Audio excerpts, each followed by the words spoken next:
मैं तुम्हें आई love you तो बोलती हूँ, but we are just friends. तुम मेरे लिए बहुत इंपॉर्टेंट हो, कभी मुझे छोड़कर मत जाना, but we are just friends. मैं तुम्हारे बिना नहीं रह सकती, but we are just friends. तुम मेरी जान हो, but we are just friends. तुमसे बात करके दिल को सुकून मिलता है, but we are just friends. हाँ, हम दोनों रोमांटिक बातें भी करते हैं, but we are just friends. हम दोनों साथ में घूमने फिरने भी जाते हैं, मूवी देखने भी जाते हैं, but we are just friends. Friends friends friends. कुछ समझे? अरे समझ तो तुम वीडियो का थंबनेल देखकर ही गए होगे, तभी तो वीडियो पर क्लिक किया है। लेकिन तब भी मैं एक बार दोबारा बता देता हूँ कि आज की इस वीडियो में हम लोग बात करेंगे कि फ्रेंड जोन में अगर फंस गए हो तो कैसे बाहर निकलें, और उसके I love you as a friend से आई लव यू जानू कैसे बुलवाएं। तो नमस्कार दोस्तों, मैं हूँ शिवाय और आप देख रहे हैं लवेरिया गुरुजी। चलिए वीडियो को शुरू करते हैं। पर दोस्तों, वीडियो शुरू करने से पहले ही मैं आपको बता दूं कि वीडियो को पूरा देखना। अगर आप आधी देखकर चले जाओगे तो घंटू आपके कुछ समझ नहीं आएगा, और अगर आप उसे अप्लाई करोगे तो और परेशान हो जाओगे और फ्रेंड जोन में फंस जाओगे। इसलिए मैं भी आपको एज अ फ्रेंड बोल रहा हूँ कि वीडियो पूरी देखना। दोस्तों, अगर आपको नहीं पता है कि फ्रेंड जोन किस बीमारी को कहते हैं तो मैं इसका थोड़ा सा सारांश हिंदी में समझा देता हूँ, जिससे अगर आपको कोई कंफ्यूजन भी हो कि आप फ्रेंड जोन में हो या नहीं, वो भी आपकी क्लियर हो जाएगी। तो फ्रेंड जोन वो बीमारी है जिसमें आप उस लड़की से बहुत प्यार करते हो, उसके पीछे पगलाए हो, उसके पीछे मरे जा रहे हो, हमेशा उसके लिए अवेलेबल रहते हो, उसे हंसाते हो, उसे मोटिवेट करते हो, उसके साथ घूमते फिरते हो, रात रात भर चैटिंग करते हो। आप उससे कहते हो यार आप बहुत प्यारी हो, आप मुझे बहुत पसंद हो, मैं आपको बहुत पसंद करता हूँ। और दूसरी तरफ लड़की कहती है आप भी मेरे लिए बहुत इंपॉर्टेंट हो, मैं आपके बिना नहीं रह सकती, प्लीज़ आप मुझसे हमेशा बात करते रहना, कभी मुझे छोड़कर मत जाना। यहाँ तक तो सब एकदम ठीक चलता है, पर जब आप उसे प्रपोज करते हो तो वो कहती है यार वी आर जस्ट फ्रेंड्स। हाँ, आप बहुत प्यारे हो, आप बहुत अच्छे हो, पर मैंने आपको कभी उस नज़र से नहीं देखा। हाँ, आप मुझे बहुत पसंद हो, मुझे आपसे बात करके बहुत अच्छा लगता है, आप मुझे बहुत मोटिवेट करते हो, लेकिन मुझे आपके लिए वो फीलिंग नहीं है। कटा भैया। तो अगर आपकी भी नैया डूब गई है तो चलो पार लगाते हैं। सबसे पहला काम जो आपको ये करना है, आपको थोड़ी सी दूरियां बनानी है। हमेशा जो आप उसके लिए अवेलेबल रहते थे वो थोड़ा कम करना है। जो सुबह सुबह मुर्गे के उठने से पहले ही आप उसे गुड मॉर्निंग विश कर देते थे, उसे भी बंद करना है। और रात रात भर जो चैटिंग किया करते थे, जिसकी वजह से ठीक से सोते भी नहीं थे, उसे भी कम करना है या बंद करना है। और उसके लिए जो 24 घंटे हाँ जी करके अवेलेबल रहते थे, उसे भी कम करना है या बंद कर देना है। मतलब अब आपको वही करना है जो वो चाहती है। वो कहती है वी आर जस्ट फ्रेंड, तो आपको उसे फ्रेंड की तरह ही ट्रीट करना है। जैसे आप सब फ्रेंड को करते हो वैसे ही उसे करो। मतलब आपने वो सब कुछ उसके लिए पहले ही कर दिया जो लोग रिलेशनशिप में आने के बाद करते हैं। तो जब उसे सब कुछ ऐसे ही मिल गया है तो वो क्यों रिलेशनशिप में आएगी जहाँ पर इतनी सारी बॉन्डिंग होती हैं।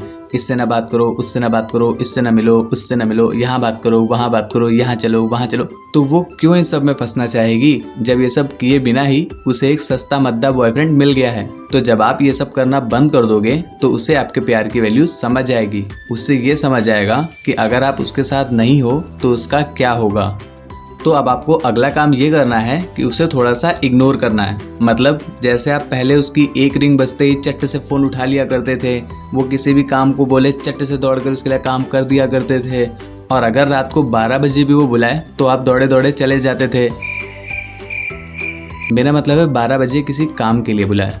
भैया मेरा मुंह तो निकल गई, क्या बताऊं। तो अभी ये सब थोड़ा कम कर दो। 1-2 कॉल मिस हो जाने दो, फिर उसके बाद कॉल रिसीव करो। हर काम तुरंत मत किया करो। बिजी हूँ ये भी बोलना थोड़ा सीखो। अपने कामों को रोक कर सिर्फ उससे बातें ही करना, इसे भी बंद कर दो। और जब आप ये सब करोगे तो उसे आपकी कमी महसूस होगी। उसे ये समझ आएगा कि वो आपके बिना अधूरी है या वो आपके बिना नहीं रह सकती। और कहीं ना कहीं वो ये बात जान पाएगी कि हाँ, उसे भी आपसे प्यार है। और अब लास्ट काम आपको ये करना है कि थोड़ा और भी लड़कियों से बातें करो, उनसे भी फ्रेंडशिप बनाओ। अब यार ये मत बोलना कि मैं सिर्फ उसी से प्यार करता हूँ, मैं सिर्फ उसी से शादी करूँगा, उसके अलावा किसी और को नहीं देखूँगा, किसी और के बारे में सोचूंगा नहीं। अगर आप ये बोलने वाले थे तो मुबारक हो, आप अखंड जीवन सिंगल ही रहोगे। अरे यार मैं कौन सा कह रहा हूँ कि वरमाला डाल दो जाके, मैं तो सिर्फ इतना कह रहा हूँ कि थोड़ी फ्रेंडशिप रख लो। और ये मैं आपसे इसलिए बोल रहा हूँ क्योंकि जब आप और लड़कियों से बात करोगे तो उस लड़की के सामने कंपटीशन आएगा, जिससे उसे आपको पाने में मजा आएगा। क्योंकि लड़कियाँ उन्हीं लड़कों के पीछे भागती हैं जिनके पीछे और लड़कियाँ भाग रही हों। और जब आप उसे इग्नोर मार रहे होगे और आपकी फ्रेंड्स होंगी तो उसे जेलसी होगी कि यार मुझसे बात क्यों नहीं कर रहा, इन सब से बात क्यों कर रहा है, और उसे डर लगेगा कहीं वो लड़कियां आपको छीन ना ले उससे।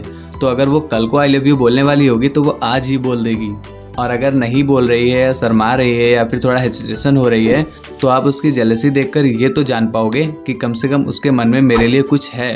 फ्रेंड के लिए जेलसी नहीं होती कभी, और अगर उसके अंदर जेलसी हो रही है तो ये बात तो फिक्स है कि उसके अंदर कुछ ना कुछ है आपके लिए, और जब आप उसे इग्नोर करते रहोगे तो आपको पाने के लिए वो पक्का कुछ ना कुछ करेगी।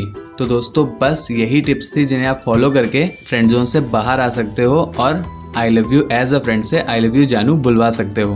पर जाते जाते आपको एक बात और बता दूं, अगर आप इन टिप्स को अप्लाई करते हो तो शायद हो सकता है कि कुछ दिन वो भी आपको इग्नोर करे या आपसे बात करना बंद कर दे या फिर आपसे दूरियां बना ले। पर ऐसा कभी कभी देखा गया है या ऐसा होता भी है कि ज़्यादा इग्नोर करने से जो हमारी फ्रेंडशिप भी होती है वो भी टूट जाती है। पर अगर मेरे अकॉर्डिंग देखें तो फ्रेंडशिप टूटना ज़्यादा सही है, क्योंकि अगर आप रिलेशनशिप में नहीं आ सकते और सिर्फ फ्रेंड जोन में रहोगे तो वो आपको अपने रिलेशनशिप के बारे में बताएगी, अपने क्रश के बारे में बताएगी और भी चीज़ें बताएगी, जिससे आप और फ्रस्ट्रेट होगे और आप डिप्रेशन में चले जाओगे। तो अगर आपका रिलेशनशिप हो रहा है तो बहुत अच्छी बात, और नहीं हो रहा है तो सीधा मेरे भाई कट लो। तो बस अगर आपको वीडियो पसंद आई हो तो प्लीज़ वीडियो को लाइक कर देना, चैनल को सब्सक्राइब करके बेल आइकन प्रेस कर देना ताकि आगे भी आपको ऐसी ही वीडियो मिल पाए। कमेंट करके ज़रूर बताना कि आपको वीडियो कैसी लगी। वीडियो को दोस्तों के साथ भी शेयर करो यार, क्या पता कौन ग्रसित हो इस बीमारी से। थैंक यू, जय हिंद।